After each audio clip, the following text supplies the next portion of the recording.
Alam niyo ba sa more than 30 years of my existence, parang na-expose na ako sa iba't ibang klase ng mga panloloko. Hindi lang panlolokong pantao. Well, panlolokong pantao kasi tao naman ako. Pero ang dami kong na-experience na iba't ibang klase ng scam. So, kanina, nanonood ako dun sa interview ni Vico Soto at saka ni Chingitan. And then, biglang pumasok yung usapang scam kasi nga nagkaroon ng experience yung Pasig parang isa sa mga term ni Mayor Vico na nagkaroon ng instances na parang big scandal chemist dun sa Pasig. And then, napasok ni Chingitan doon na there are three main factor why na nai-scam yung mga tao. So pag-uusapan natin siya ngayon. Anyway, si Chinkitan ay isa sa mga talagang respetadong tao na napaka-reliable pagdating sa mga ganitong bagay because he understands, he knows, and he is really doing some, you know, learnings, research about it, and from him himself, alam niya yung mga workaround sa mga iba't ibang bagay, pagdating sa financial and everything. But basically, majority of it is, pagdating sa financial, we all know Chinkitan is a very reliable source. So, first of all, we need to know, ano nga ba yung scam? So, as definition, a scam is a deceptive scheme designed to cheat someone out of money, personal information, or assets. So, it typically involves making false promises, presenting misleading information, or creating a sense of urgency to manipulate the target. So, ano ba yung usual, di ba, pag sinabing scam kasi talagang, yun nga, may mga misleading information, giving you a very too good to be true promises, high return of income, investments, and whatsoever. So, ano ba yung mga typical na mga investment scams? I mean, iba't ibang klase ng scam. So, yun nga, first is investment scam, which is napakatalamak niyan. So, those are the Ponzi, pyramid schemes, and fake investment opportunities. But, since maraming ng tao na masyado nung familiar kasi or naging traditional na kasi si Ponzi at saka si pyramiding is ang daming nasisilaw doon sa investment scam or dun sa investment opportunities with a high return of interest. And then meron dyan yung mga online scams like phishing emails, social media scams, fake e-commerce, mga sites, ganon. Tapos mga job scam. Napakatalamak niyan ngayon since maraming naghahangad mag-freelance. So, dun sa online scams naman is typical siya usually sa business world. So, usually yung mga phishing scams, yun yung mga kumukuha ng mga information, personal information, company information that they can use so they can get money. Sometimes may mga false advertisement na makikita ninyo online sa mga websites, and then it will ask you to click it, and then you're gonna claim, para makaklaim ka ng vouchers, mga something na ganon, but eventually wala ka na ma-receive, they'll just gonna get your information, everything, something like that. Diba? Tapos, ayun nga, dun sa job scam, napakatalamak niyan since maraming nag-freelance and we are all like, parang, napakaganda kasi talaga ng opportunity na mag-work from home.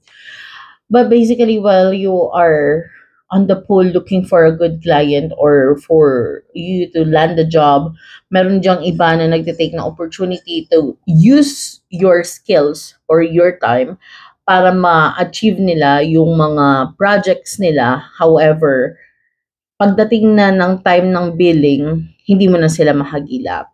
Maraming ganyan ngayon. That's actually one of the perfect reason kung bakit napaka-unfair ng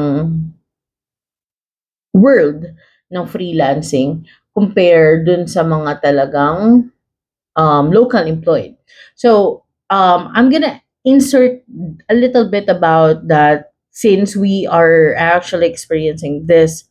Alam niyo yun, ramdam na yung mga kung ano-ano ng pinapataw sa mga freelancers and whatsoever. And then also, I think the negative side here is yung since we are freelancers and usually our clients are not based in the Philippines, so we don't have any parang wala kaming laban when it comes to our protection. Freelancers doesn't have the protection from the government kapag naloko kami ng clients namin. So like for example, we worked it for a month and then they did not pay us.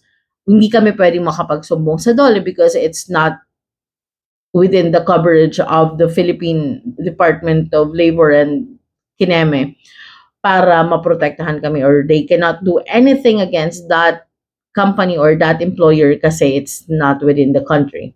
Hindi sila registered sa country. So those are like the samples of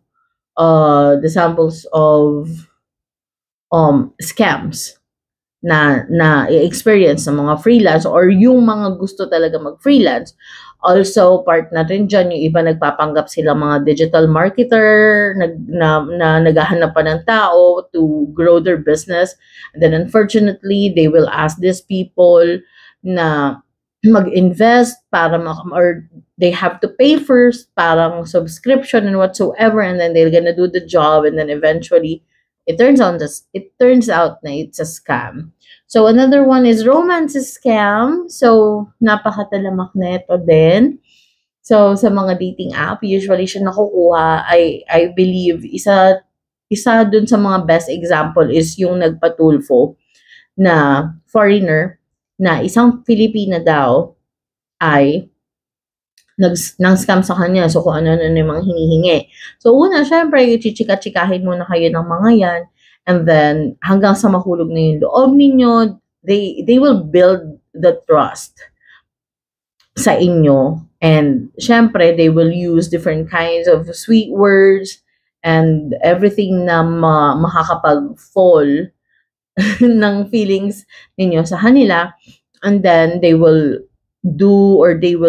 give some excuses na, oy, na may ganitong nangyari, I just can't transfer funds from my bank going to this, so I can withdraw or I can get fund, or I'm in this country and I need immediate money because I lost my wallet and everything. So those are the examples of love scam. Tapos syempre kayo, mahal na mahal ninyo, and then sometimes they will pretend as a businessman, mayayamang tao. And then syempre sometimes yung mga target nila dyan, yung mga kayang magbigay din sa kanila. For example, if I'm a business owner and then I'm a single, I'm exploring this dating app and then I saw someone, then we talk, and then of course, I want someone then na merong pera, ganyan-ganyan, and then they are just pretending a different person, pero eventually, they are just scammers and they are using fake pictures, fake photos, just as front nung love scam.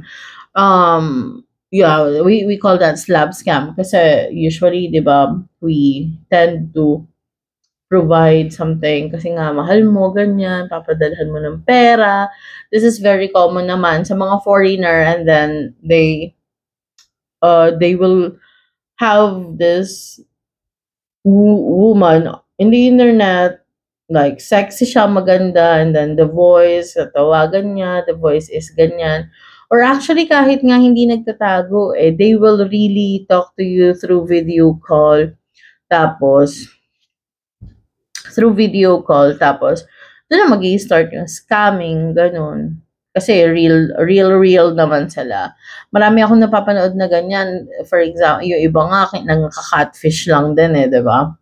And then, let's not make it too broad kasi that's not actually the main topic here. And the other one is charity scam. So, iba dun is yung mga donation fraud, crisis exploitation, fake charity request, yung mga ganon. So, makikita mo yan. I don't know if GoFundMe is nagiging tool ng iba para doon. But yeah, basically, yung mga ganong klase, yung mga example ng scam. Now, let's talk about how to identify the scam. So first, kapag alam mong too good to be true na yan, it's a scam. So if of it offers unrealistic returns, prices, and product for minimal effort, yan, medyo mag-isip-isip ka na. Kasi, like, for example, isa sa na-experience ko nun is we're just liking a TikTok video or playing a song just para matapos mo lang yung song na yun. And then, after that, you're gonna earn a certain amount of money pag natapos mo yung tasks. That's too easy. And is there really something like this na magpe-pay ka, na ipipay ka ng this amount and then less effort but you're gonna pay? O di wala nung nag-work na corporate, right? Next is pressure tactics. So, so it usually creates urgency phrases like for a limited time only, act now, like for example, yung mga promo na mga registrations para ma-avail mo yung certain something and then it turns out na wala naman or hindi naman talaga siya. Well, how would I say this? There's like a certain brands na mga gumagawa nito. I'm not gonna say it's a scam, but it's kind of be a scam. Oo, sige, let's consider it a scam. In Filipino kasi we just use the word budol, 'di ba? But in reality, that's a scam. Like for example, they say na, oh, this will be like for only 3 days. Ah, hindi. Ito ang best example. Merong isang mall dito malapit sa amin.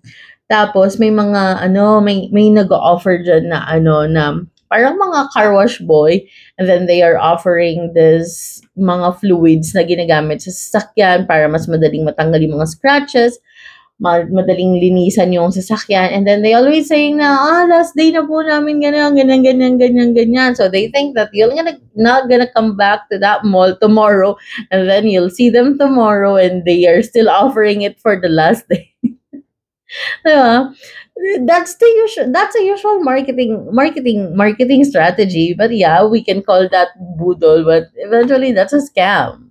'Di ba? Sasabihin mo last day na today tapos hindi naman talaga. Or there's like some products na nabebenta nila sa mall, then they'll gonna slash it. Oh, ganito yung original price niyan, and then they are just doing it for half of the price.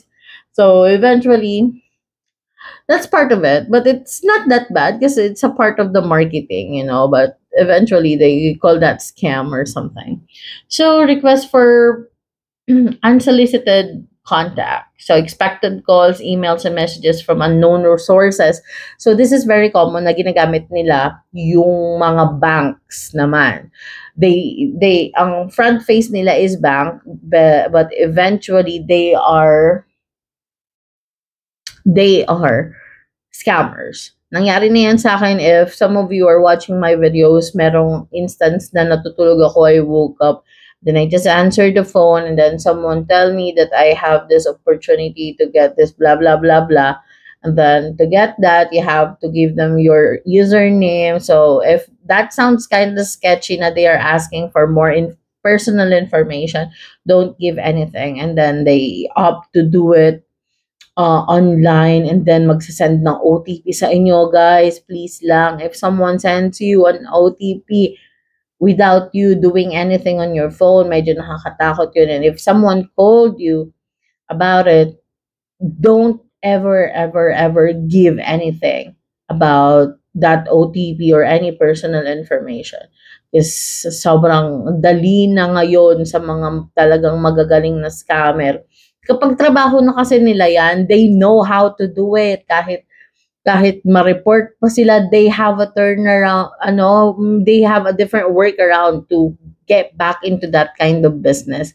Minsan magpapahinga lang yan 2 linggo, and then after that, they'll gonna come back and they'll do another different kind of business that will entice people to join and to invest. Yung mga ganon. So another thing is request for payment upfront. So ask money before providing goods, services, or winnings. So yan na yung sinasabi ko. Sometimes I experienced that as well pala. I received this email coming from a certain bank from a different country, and then they told me that um, they need your help so they can withdraw this amount of money and they're gonna send it to you directly para magkaroon ka ng pera, and then you'll just have to pay them back. So parang parang they're gonna use you as a tool para magnakaw ng pera sa bank. But eventually that didn't happen. So I tried it. Kasi nga wala pa tayo dun sa roots. I'm just trying to elaborate the different kinds of scam that you can that you will, or that you will probably encounter in the future, or you had encountered. So ano yun, they sent me an email, and then I actually almost fall for it kasi um that time I don't have job, and I'm into this kinds of Ponzi and investment um promises. Nandun ako sa mga ganong program before. So it's kind of sound desperate for you to get money more and more. So yung time na yun is nanghihingi na siya ng upfront fee. Sabi niya, oh, for me to activate and to send it to you, you have to send me this amount so we can ganito, ganyan, ganyan. Oh, sabi ko, this is kind of sketchy na they are asking for money upfront. So never fall for it, guys. Never. I basta I have a lot of story about scam. If you want a whole series of scam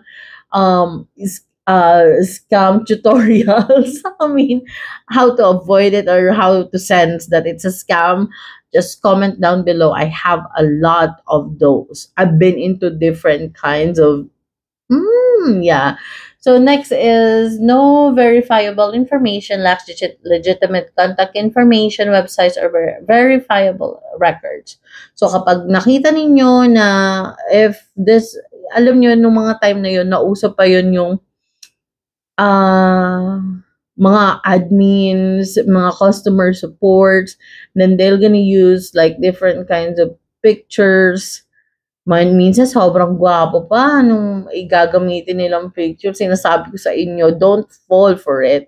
And then sometimes they're gonna send like a legit video that they are here in the Philippines, na currently he's driving on this specific never fall for it unless basta they you cannot really rely to them. And then minsan nga meron pang mga fake offices. They have to fake that this office is existing and it's located in this building. Usually mga prestige area pa yung gagamitin nilang address. I had an experience na ginamit nila yung dating hotel kung saan ako nakatira during pandemic. They said na may office doon. Ang malas lang nila, I have a certain contact from the housekeeping to check if that business is still there. Then just so happened that they don't recognize it and they don't know if it's still working. So parang siguro parang ni-rent lang nila ng 1 week yung and then they are starting to convince the people that it's a real business going on there. Tapos eventually nawala din yun. And the person was missing as well. It's not missing because someone kidnapped him. He's missing because he woke out. He moved on to his life and bringing those millions of money. And then last is request for personal info. So demand sensitive data like bank details, password, or identification. So ito na yun yung sinasabi ko sa inyo kanina na may tumawag sa akin. They are asking for my password or any identification, bank details, and all of that. Napaka-red flag nun. I have a story time. I have a different story about that. Nung time na nangyari yon, I don't know if I can still show it here, but that's so traumatizing, sa totoo lang. I've been into different kind of experience of scam, but that one is different. Iba yung feeling niya talaga. Okay. So going to the actual topic tayo, because I just touched that part, but it's been almost 20 minutes discussing that. So eto na yung mga roots of scams. So bakit ba nabibiktima bakit ba tayo nabibiktima ng scam? So first is ignorance. So lack of awareness about scams would actually bring you to scam. Kapag hindi mo alam na may mga ganun palang nangyayari. Now, also is real-time examples of how scammers target ununiformed victims, stay informed, and avoid falling for scams. So those are the things that you have to do. Binasa ko yung outline ko, di ba? Halata hindi nag-practice. Impromptu din kasi to, I just made an outline. So, real examples are people. Alam niyo kapag na-imagine ko kung gaano kasasama, kung gaano kawalang halang ang sikmura ng mga scammers na to, nakakaiyak. Kasi there's a lot of people who fall for it dahil sa magagandang promises nila, especially those investment scams na nagpa-promise na malaki ang return. Yung iba nagsasanla na ng ari-arian nila, yung iba doon huling pera na nila pero tinayapan nila, and then it's just in a blink or in a snap nawala lahat yon. Yung iba doon, mga ipunan na nila or ipon nila because they are preparing for something in the future, and then they fall for it, and then they invest the whole thing, and then, diba? Ang dami ng taong umiyak dyan. So, I, as one of those batikan, no, pioneer, not pioneer kasi it's been happening for decades and decades ago, pero ako as multiple na yung na-experience ko na scam and turning out it's a scam and I lost a lot of money. Sana wala nang ma-fall na iba. Kasi ang hirap. Ang hirap emotionally, mentally, financially of course. Sobrang hirap ng mga ganung pinagdadaanan. So now, if you encounter something that promised too good to be true offers, you always have to research. Kasi usually tayo nagre-research tayo after na nangyari sa atin, di ba? So, I think you should look for the name of the company, the person that you're talking to, do background checks, and then talk to other people in the community if ever, um, to know kung papunta na ba siya sa scam. Kasi may mga signs din yan. And again, if it's too good to be true, it's a scam. Sabihin ninyo yung iba kumita, because that's what's really going on, di ba? They will show you a lot of money. They are like, they splurge the money for anything. Pero pagdating sa inyo, nasa baba na, and you're still having some hard time give you all those promising products, money, returns, percentage, and then amount of money. But basically, if if you fell for it, then you just have to wait until your money is totally gone. If it's like bubbles na biglang lang, look, ganon, bigla na lang siyang magdi-disappear. Ayun. Tapos, sometimes, we tried, okay, I know what are the possible risk that I am taking if I join this. For example, ganun ka, risk taker ka, girl, and you want to experience everything and you're willing to lose money, you just want to prove or you just want to take this risk, baka ito na yung way ng pagyaman ko. Di ba? And yeah, well, if you will fell for it and then you're part of the first batch na nakaka-experience ng payout every day, every month, every week, every 3 days, or whenever they promise that they're gonna pay you, good to know. but, because this is also part of my personal experience. The second reason for the roots of scam is you being greedy. It's either you as a victim and also may a scammer na din. So,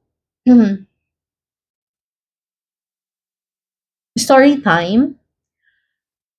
I had this kind of investment scam. Yung kinikwento ko kanina na they just gonna give you like this number of tasks that you need to do. You just have to like the video or listen to the music and whatsoever. And they are gonna pay you after that day. So your payment after you did your assignment and that has been completed, has been verified. They said that it has been verified, but we don't know if that has been verified either way. Then you can process your payout at this time, like 6 p.m. You can process your payment and then you're gonna receive it the next day. That happens. That happens for like 2 weeks to me. I'm seeing a lot of money coming in into my bank account. Wow, sobrang nakakatuwa yun. Like, araw-araw may pumapasok na ganitong amount sa ano ko, sa bangko. Sino ba hindi magiging masaya, di ba? But, eventually,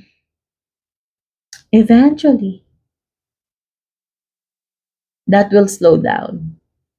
And since nakikita mo na kumikita ka, oh wow, I'm getting a lot of money. Siguro it would be better if I'll gonna put more so I can get more. Diyan na papasok yung pagiging greedy. Kasi you're no longer satisfied or hindi ka na kontento. Is that two words different? Satisfied, kontento. Hindi ka na kontento dun sa kung ano yung nare-receive mo lang. Kasi gusto mo, uy, habang gumagana pa to, habang binabalik-balik pa nila yung pera ko, I'll take advantage of it. I'll push more. I'll put more. Yan ang gustong-gusto ng mga greedy scammer. Kasi they know that these people, their target market or their target audience are falling for it already and they know that they're gonna get or make more money. Kasi nararamdaman nila na bumabalik eh. This is commerce, they know how they will attract more people and how they attract these people that are currently within their circle or that are believing in them to bring more money. That happened to me. Sabi ko sa inyo, nangyari na yan sa akin. I know it. But, greedy ang ate mo, girl. Greedy ang ate mo, girl. Sabi ko, bilis ng pera. I'm making 1,800 extra every day. And that's for 2 weeks. Alam niyo ginawa ko? Okay, I think I need to put more money on this. Hanggat malakas siya, hanggang nagpe-pay siya. I double the amount na ininvest ko. And guess what? Nagpa-promo ang mga scammers. Nagpa-promo sila. Nagbigay sila ng if you will deposit this amount of money, you're gonna get extra this percent to your income on top of the regular percentage that you are getting daily. Ah, sarap! Sige, sabi ng scammer, sige, mga ano kayo, greedy kayo sige, pasok lang ng pasok ng pera. And yeah, eventually after a couple of days, they are making excuses already. Oh, kasi na-freeze yung account ko because they see that there's a lot of money coming in every day.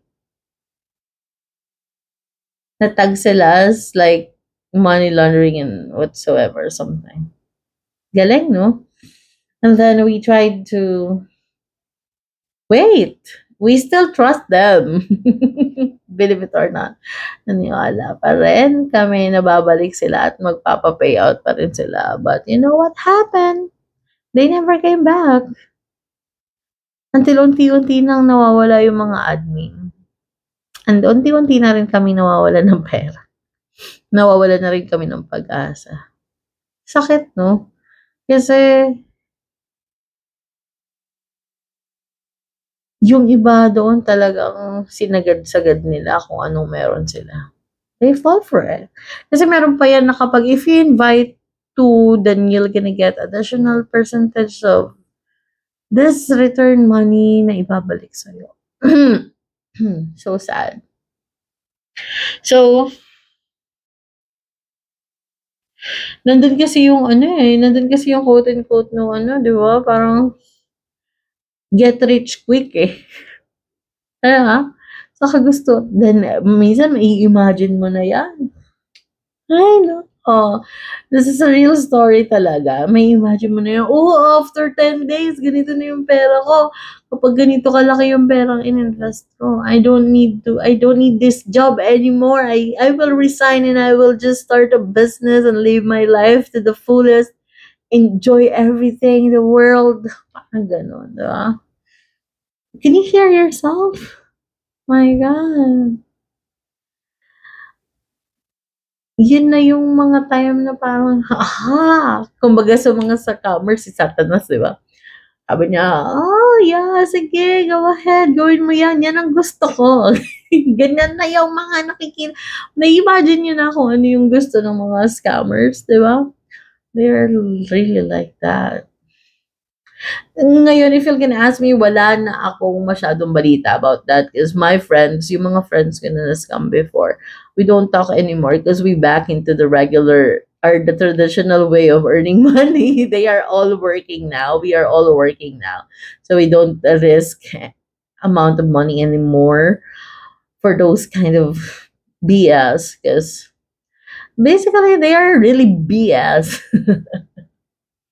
Diba? So, okay. So, as what I mentioned, I have 3 na sinabi ni Shinkitan. So, we have already done with the ignorance. We already have being greedy or greed. And then the third one is the desire for fast and big money. As what I mentioned, as part of the greediness, yun na kasi yung gusto natin na return. Fast money and big money. So, for example, they promised that your 1,000 will if you invest 1,000, you're gonna get 1,500. So you get the 50% money in additional of what you invested, diba? So pag i-multiply mo siya, dun ka na kasi magkakaroon ng desire na palakihin siya ng palakihin, and then ang bilis ng balik. Okay lang naman kung gusto mo na malaki return but it takes time, diba? It doesn't do overnight. Yung literal na sinabi ko, experience ko kanina, it just take overnight for you to get millionaire if you're gonna invest a lot of money. So, basically, yung mga scammers na yun, what they are just doing is, they are waiting until their peak came. Kasi alam nila na yung mga members nila will also recruit friends, family members, and other people that they know in the past na alam nila na magfo-fall dun sa scam na ginawa and, di ba?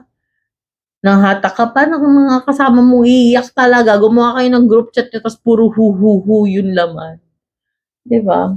So, again, just a quick recap on that. So, you have to understand. So, these are the roots of scam. If ignorance kasi hindi mo alam yung mga consequences. Next is you being greedy, and then the the idea of getting quick fast and quick money with a bigger money return. Yon, yung mga ganun disarm. Actually, well, basically, yung being greedy and yung pagiging gusto mo na bumalik yung pera mo na mabilis. Iba yun. Kasi parang magiging tamad ka na nun. Kasi kapag nakita mo mabilis, di ba, tatamarin ka na sa ibang bagay. So, sabi nga ni Chinkitan, di ba, be wise, stay informed, and resist the urge of quick and easy money. Because there's really nothing like that. Kahit nga yung mga di ba? Kahit nga yung mga naglalaro sa casino, sugal, di ba? Nagsusugal sila. They will bet for this amount of money. If they lost, they're gonna put it. It takes a lot of time for you to get it. So yun, alam nila, nagsusugal sila. So they know that we're gonna lose. They probably losing the money that they have on their pocket and their savings if they will not control themselves from playing, or kapag naramdam nila na maalat na, usually tumitigil na yung mga yan. But if you are too impulsive to, sige, banatan na natin yan. Let's take the risk. Andito naman na tayo Diba? So that's part, doon na papasok talaga yung pagiging, gusto mo yung quick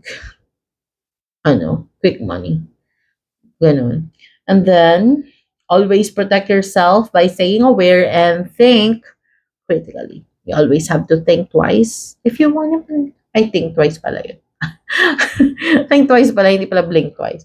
So, yun, it's too long, no? It's been 37 minutes that I'm recording this. So, there's a lot of things that you will know. And if we will be talking about scam, napakahaba ng storya niyan.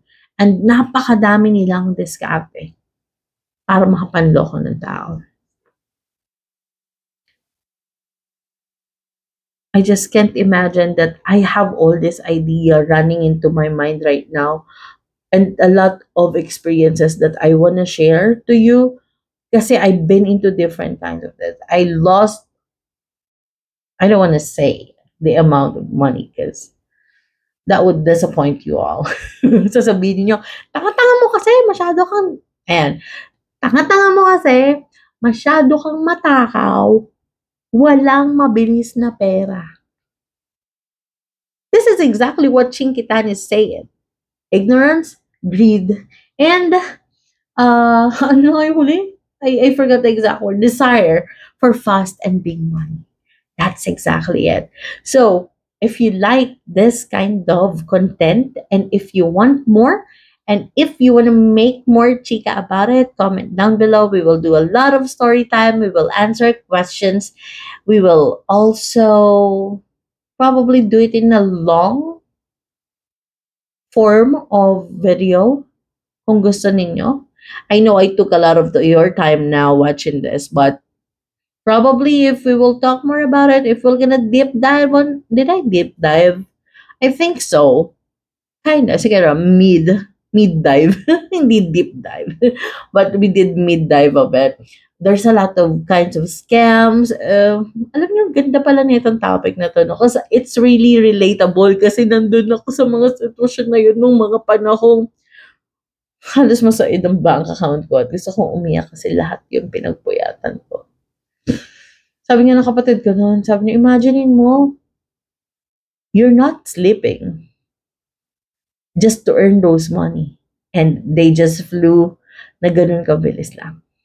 Well, anyways, this one is too long and I still want to prolong this, but alam ko hindi naman ninyo papakinggan to ng ganun kahaba. So, I'm gonna end this video and I hope we have more this kind of topics with you guys. If you want more, then just let me know.